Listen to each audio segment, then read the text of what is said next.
d'avoir répondu présent à cette invitation. C'est un moment important, mais je laisserai Patrick en parler davantage. Parce que donc on voit quand même enfin, j'allais dire, la concrétisation de la desserte du gaz sur ce territoire de Cornell communautaire. Donc c'est une action commune, moi je tiens à saluer cela. Une action commune au profit de ce territoire, le Cornell communauté, qui renforcera donc encore davantage, je pense, l'attractivité de ce territoire. Et avec un montage qu'on peut qualifier peut-être d'inédit, mais en tout cas qui fonctionne et qui a montré la solidarité, puisque c'est un montage entre le Cornell communauté, commune de Josselin, la commune de Guégon, qui a été présentée à son nom, à la Lannieux, la commune de Forges-de-la-Noë, commune de Villac également, voilà, la communauté. Une participation, je dirais également d'un point de vue financier de l'État, et je tiens à souligner le travail fait par Madame la sous-préfète qui est ici, qui nous a vraiment défendu, qui a réussi à obtenir à travers la DSI un financement extrêmement important. Et je salue évidemment aussi Morbihan Énergie, et surtout le travail de Christophe Lamy, qui a fait un travail remarquable et qui a fait preuve d'abnégation dans cette affaire. Je pense que je veux vraiment lui rendre hommage parce que ça a été essentiel. Je salue également Alain Hibert, évidemment, parce que cette même époque, l'année dernière, lui et moi avons passé beaucoup de temps sur le terrain pour essayer de trouver des sources d'économie. Parce qu'il fallait bien qu'on trouve des sources d'économie, parce qu'on travaillait avec une enveloppe contrainte. Donc on a retravaillé les tracés pour que ça passe dans l'enveloppe, et donc on a supprimé des secteurs de Josselin. Et Alain a fait un travail formidable. Cécile Fébriac qui est ici également. Je fais attention de n'oublier personne. GRDF, merci à vous et merci de votre accompagnement. Et puis, bien évidemment, les acteurs économiques présents sur ce territoire, ils sont importants et ça va renforcer effectivement, j'espère, leur compétitivité. Ça va aussi conforter donc, je dirais, l'assurance d'une fourniture en gaz, parce que c'est pas toujours simple. Voilà, donc vous êtes là, vous le présenterez peut-être tout à l'heure, pardon. Voilà, donc c'est une action collective, bien évidemment, au service de ce territoire, c'est ce qu'il faut retenir. Merci à vous tous d'être là et d'avoir compris qu'il fallait s'engager dans cette démarche. Voilà. Merci, monsieur le maire, de nous accueillir en mairie. Alors, il est vrai que ça faisait quelques années que nous attendions ce moment de la signature. Merci, madame la sous-préfète, de nous faire l'honneur d'être là, parce que je crois que pour ce territoire, tu l'as dit, mais c'est une démarche importante. D'abord, c'est une vraie démarche collective, et j'y crois beaucoup, à la solidarité entre les territoires. Et là, c'est une preuve supplémentaire encore que grâce, moi je crois beaucoup d'ailleurs, qu'un certain nombre de choses évolueront grâce aux collectivités, grâce à ce qui se passe sur le terrain. Il est vrai que beaucoup de décisions sont prises un peu là-bas, très loin, mais c'est peut-être pas apprenti aussi un peu, on va dire. Mais je crois que en fait, ces résolutions auront de l'effet le jour où elles seront bien assimilées et bien retraduites sur les collectivités locales. Et moi je trouve que le travail qui a été mené sur Cornell communauté, donc avec les 5 communes dont tu parlais tout à l'heure, ainsi que les acteurs économiques, donc, est un bel exemple. N'oublions pas qu'il y aura quand même en plus une centaine de personnes qui vont bénéficier de la desserte du gaz. Donc maintenant que tout le monde parle de la retrouvons notre indépendance énergétique, je crois que ça passe également par là. Parce que le fait bien évidemment, d'assurer une desserte, c'est fort bien, mais également ce nouveau réseau va permettre, et comme il le permet déjà dans d'autres interventions que nous avons eues, de pouvoir faire de l'injonction de production locale, de production de méthane. Donc grâce à ça, je pense que ça va également booster tout ce côté, on va dire, de production de gaz, où, n'oublions pas que la Bretagne est un pays d'élevage, donc où nous avons des capacités dans ce domaine. Et on espère bien que, actuellement on est à moins de 7% de production de gaz sur notre consommation, on espère bien atteindre les 14% très prochainement. Donc cela veut dire qu'il y a de l'avenir dans ce qu'on met en place aujourd'hui. Et je le disais tout à l'heure, j'ai été agréablement surpris lors d'une réunion à Paris récemment par la position qui a été prise au niveau national par GRDF, avec les perspectives, parce que tout le monde fait du pessimisme maintenant. C'est vrai que les temps sont sérieux, mais il est vrai que moi j'ai été plutôt bien impressionné par les propos qui ont été tenus par les responsables de GRDF sur les perspectives de demain, où en fait, oui, c'est sûr, il va falloir qu'on revoie des choses, mais avec, disons, des confiances également dans l'avenir. Et je vous dis, je crois que tout est mis en œuvre actuellement pour pouvoir adjoindre aux productions habituelles toute la méthanisation, et on voit bien que ça se développe de plus en plus. Et là aussi, ne l'oublions pas, ça peut être un revenu complémentaire pour les agriculteurs.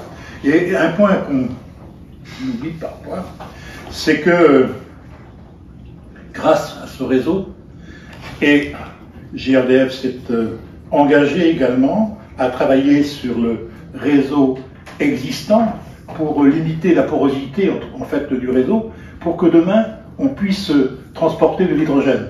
Donc, j'ai une certaine appétence pour l'hydrogène, c'est pour ça que j'en parle. Donc, et tout ça pour vous dire que ça nous donne quand même des perspectives intéressantes pour demain. Et tout ça, moi je dis que c'est une excellente chose, et encore une fois, félicitations à tous les acteurs de cette signature que nous allons avoir aujourd'hui. Et nous avons joué notre rôle habituel auprès des collectivités. Nous sommes là pour les aider dans la démarche, parce que c'est vrai que c'est pas commun pour une collectivité de s'engager sur une nouvelle DSP. Il y a quand même un certain nombre de passages difficiles, quoi. Si, administrativement, financièrement, si, ça reste quand même relativement important. Et donc, on est là un peu comme pour jouer un rôle un petit peu de maître d'ouvrage, auprès de vous. Et puis surtout, on se rend bien compte dans beaucoup de domaines dans lesquels nous intervenons, on est un petit peu le tiers de confiance auprès des collectivités. C'est-à-dire que ils savent que on n'a pas d'intérêt particulier, donc avec eux on recherchera le but qu'ils recherchent eux-mêmes. Voilà un petit peu ce que je voulais vous dire, et encore merci à tous et bravo à tous pour ce résultat d'aujourd'hui. On peut applaudir.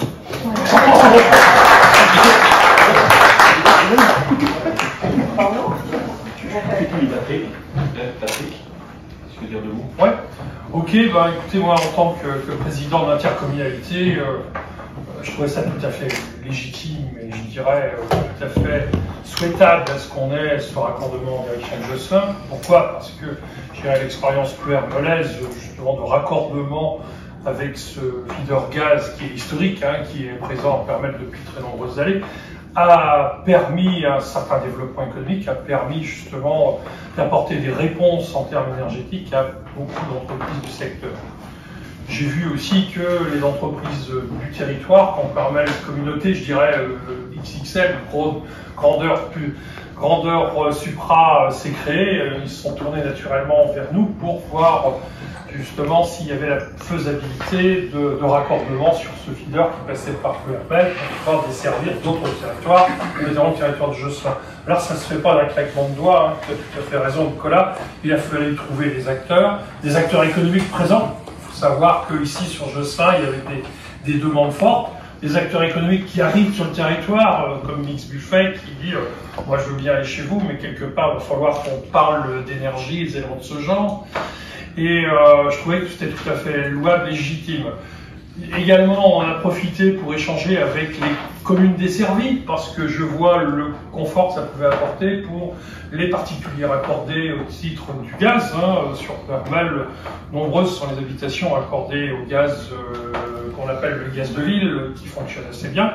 Moi, le premier, depuis que je suis installé à Permal, et c'est pour ça que cette réponse pouvait y être un peu dans ce sens-là, et la proposition a bien entendu été faite auprès des communes traversées pour pouvoir leur donner cette perspective, même si aujourd'hui on décrit le gaz, on dit ceci, cela, je sais pas. Donc si on regarde uniquement sur les projections d'avenir, on n'en fait rien, et quelque part, voilà, bon, je pense que le pari mérite d'être tenu et d'exister. Je pense que les entreprises aujourd'hui sur le territoire de Josselin sont en attente, l'hôpital d'ailleurs, puisque j'ai parlé que du secteur économique, il y a aussi l'hôpital de Josselin avec ces nouvelles structures qui font de son énergie particulièrement sur le gaz, donc il y a des choses qui seront à doter. En tout cas, je trouvais que la participation de Permal Communauté à ce projet, parce que participation, c'est vrai, comme il a été dit, c'est un concours multiple de multiples acteurs. L'État a suivi, bien entendu. J'ai bien entendu, vous avez bien noté, Madame la sous-préfète. J'ai noté. Et à ce titre-là, des participations, des contributions financières sont au rendez-vous pour réaliser cette opération qui, à mon avis, est une bonne opération et permettra d'assurer, je dirais, des développements territoriaux étendus, autres que ceux de la ville-centre du territoire, ce que je ne revendique pas, bien entendu. Merci.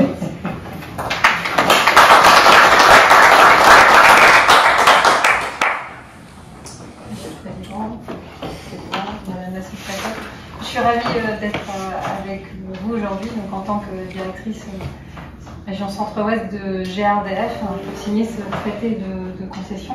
Vous avez parlé d'actualité, Monsieur le Président. Il me semble que le maître mot de la rentrée, c'est accélération.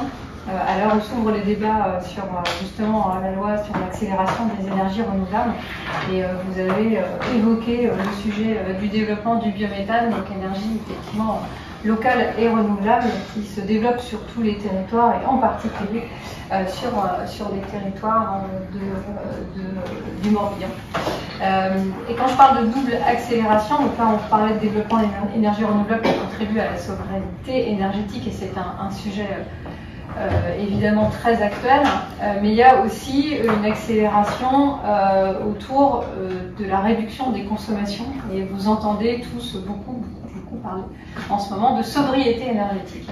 Et donc ce sujet effectivement est un sujet également important, et finalement ça pourrait être résumé dans le thème des assises pour la transition énergétique qui ont eu lieu au début de cette année 2022. Le thème c'était moins pour plus. Moins pour plus, et là on est bien dans moins de consommation pour plus d'énergie renouvelable, plus d'emplois locaux, et plus de réseaux pour desservir de nouvelles communes. Et donc effectivement on adapte le réseau. Alors, on adapte le réseau, là on va on va construire une vingtaine de kilomètres pour alimenter les différentes communes. Et puis on adapte le réseau pour accueillir de plus en plus d'énergie renouvelable, donc du biométhane. Donc ça nécessite également des renforcements sur le territoire. Donc ce réseau de gaz vraiment au cœur de l'aménagement du territoire pour permettre de développer de plus en plus d'énergie renouvelable et donc d'accélérer le développement du biométhane sur le territoire. Donc ce projet de desserte, il a tout son sens puisqu'il s'agit bien d'amener le gaz qui devient de plus en plus vert, qui devient de plus en plus renouvelable. Vous avez évoqué effectivement le pourcentage important, des 14%, c'est au niveau Bretagne, mais si on regarde juste le Morbihan, en 2025, on devrait atteindre 16% de gaz consommé qui sera couvert par ce gaz renouvelable produit localement. Et si on va un petit peu plus loin en 2030, on sera même au-delà de 30%. facile à retenir, plus de 30% en 2030, et c'est une réalité quand on regarde l'ensemble des projets. Et pour ça, plus d'énergie renouvelable, des communes, nouvelles communes desservies, l'adaptation du réseau, il faut effectivement beaucoup d'intelligence collective, et vous l'avez tous souligné. Merci à tous, merci à tous ceux qui ont œuvré sur ce beau projet, parce que c'est toujours un processus itératif, hein. C'est pas en claquant des doigts qu'on arrive effectivement à trouver la meilleure solution. Et donc, ça montre à quel point cette intelligence collective au service du territoire fonctionne, et qu'on arrive ensemble, en se mettant autour d'une table, à trouver des solutions. Et je suis convaincue qu'on continuera à trouver des solutions pour continuer à développer voilà, le gaz sur le territoire, gaz vert, le biométhane, les gaz de deuxième génération. Vous avez parlé d'hydrogène, Monsieur le Président, et j'entends que c'est un sujet qui vous tient à cœur, nous aussi. On sait que c'est un beau sujet. Biométhane, gaz vert de deuxième génération, et puis ce sujet de réduction des consommations, sujet donc actuel. Allez, pour un petit peu pour la boutade, je dis souvent qu'il faut beaucoup d'énergie pour produire une énergie locale et renouvelable. Je pense qu'il en faudra aussi beaucoup pour en consommer moins. Voilà. Et donc, vaste programme des prochains mois. Et merci à tous pour ce nouveau traité de concession qu'on va signer tous ensemble. Et ravi encore une fois d'être avec vous.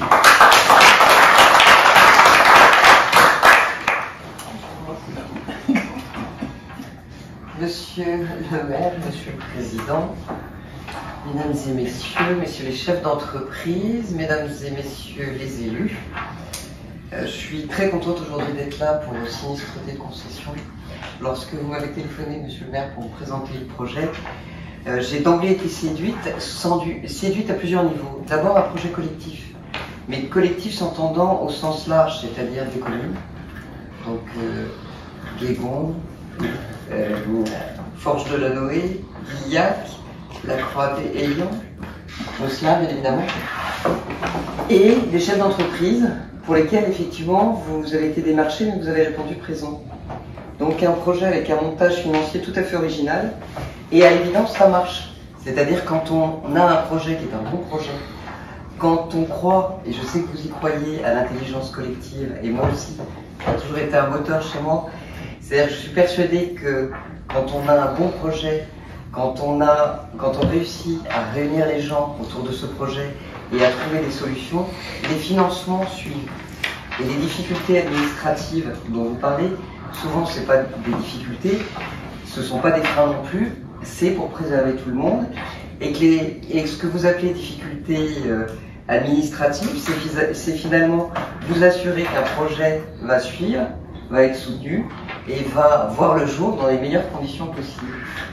Et c'est ce qui s'est passé.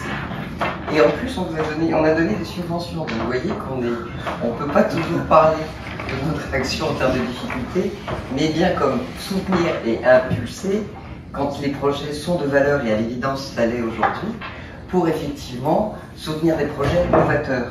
Et à l'évidence c'est un projet novateur. Donc cette conduite de gaz, 25 km, c'est pas rien, qui va permettre, et c'est un sujet très actuel, de substituer du gaz lourd par du méthane ou du biométhane. Cela permettra d'alimenter des établissements publics, mais pas que, sans particulier pourront en profiter. En termes de bâtiments publics, il y aura l'hôpital, la mairie et les écoles. Et puis, effectivement, vous également, vous en bénéficiez. Donc, un projet qui, à l'évidence, va remplir son rôle dans une période, alors pas forcément critique, mais en tout cas en mutation. Donc, on voit à la fois le côté vraiment très intéressant, mais également novateur, et je dirais un projet qui va permettre à tous les participants de se réunir, et de se réunir dans ce que je dirais un projet vertueux. Donc je suis vraiment très contente d'être là aujourd'hui et je souhaite en tout cas que ces projets puissent en voir d'autres, puisqu'on voit que l'intelligence collective ça marche, que la discussion ça marche et que mettre tout le monde autour de la table c'est toujours une très bonne solution. Donc je vous remercie en tout cas pour tout le travail qui a été fait autour de ce beau projet et je suis ravie d'être là aujourd'hui.